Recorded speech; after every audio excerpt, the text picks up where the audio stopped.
Next up at UFC Vegas 76, we have Joanderson Brito taking on short notice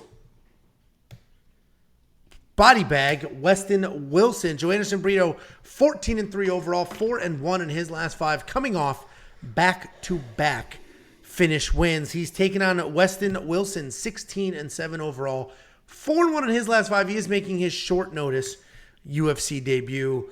I mean, you see the line movement. He opened as a massive favorite. He's an even more massive favorite at this point. Joanderson Brito is a fast, athletic grappler. He's got solid top pressure, a ton of submissions. His striking actually isn't that bad either. It's not technical, but it is powerful. He will come forward and just bomb away big, wide punches, huge, heavy kicks. He doesn't care if you're going to throw back. He's still going to come forward and do all of that. He's averaging almost 4 takedowns per fight, but he can be taken down if you're the one staying in his face. He's coming off that win over Lucas Alexander. I mentioned he's taking on Westin Wilson, short notice UFC debut. It's a rough debut for sure, but unlike some of these other short notice debuts we've seen recently, he's got a lot of experience. 16-7, like that's a lot of fights. They like to say he's a karate style striker. Every single fight he's in, that's the narrative: karate style striker, karate style striker. And he does have that stance, but he doesn't have much defense. He's a very hittable guy. He keeps his hands super low. He has a lot of in and out movement. Could be a little hesitant with his offense. I mentioned he can be hittable with his defense, but when he does hit a flow, when he falls into a rhythm, he's pretty accurate. He makes things happen. He touches you when he wants to, where he wants to. He's pretty accurate, and on the ground, he is dangerous as well. He doesn't have the best wrestling to get it there, but he is dangerous. He'll wrap something up and try to sneak something in there if you're going to roll around. Weston's a really high fight IQ guy. Like, I don't think he makes mistakes. I think his athleticism catches up to him, if you will. And Joanderson Brito is just insanely athletic. Big, strong, fast, all the things. And it doesn't matter how smart you are. At a certain point, the bigger, stronger, faster guy is going to win. And that's exactly what's going to happen here. I think Joanderson Brito is just going to out-athlete, out-power, out-man, all the things. What do you think? It's Brito. I don't give a shit. Ooh.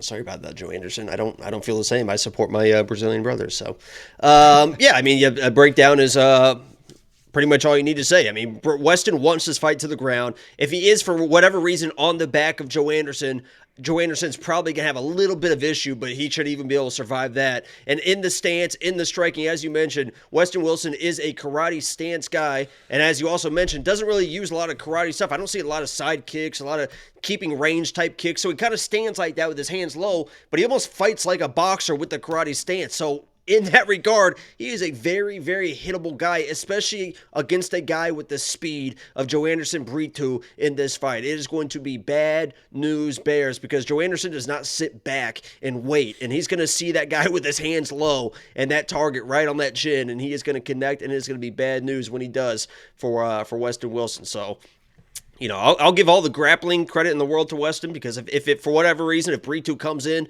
and shoots a takedown, it turns into a grappling match. I think he can hold his own in there, but in the striking, I think it's not going to be good. No, I mean, I agree. Well, and everybody wants to mention the Chepe fight. Obviously, last week, Chepe fought in the UFC. He won pretty dominantly. Great fight. And you do your tape study, you're going to see that Joanderson Brito not only knocked out Chepe, he was like dead. That dude didn't move for minutes. Joanderson's a dude, man. He's a dude. I hope he stays active and stuff because I think he's a little bit older too, considering where he's at as far as like UFC rankings and stuff. How old is he? 28, so not too bad. He's not. These are the fake Brazilian ages. He's not. So what do you think, 34? He looks like he's 34. I bet he's 32, 33, yeah, for sure. He looks like he's about 34. Well, $9,600 in DraftKings, you got to do it. $1,100 in the odds.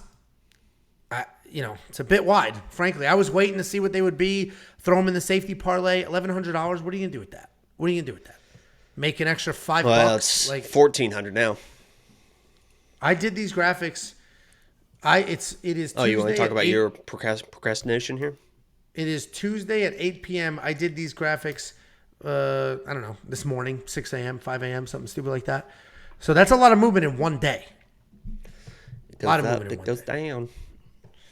Anyway, I imagine everybody agrees with everything we just said, but if you do want to unlock any of the bets that we have on this fight or others, WeWantPicks.com. Just click Become a Member. It is only $10 a month, and you're going to get the picks, the tools, everything. Every single thing on that website flips to green as soon as you click Become a Member.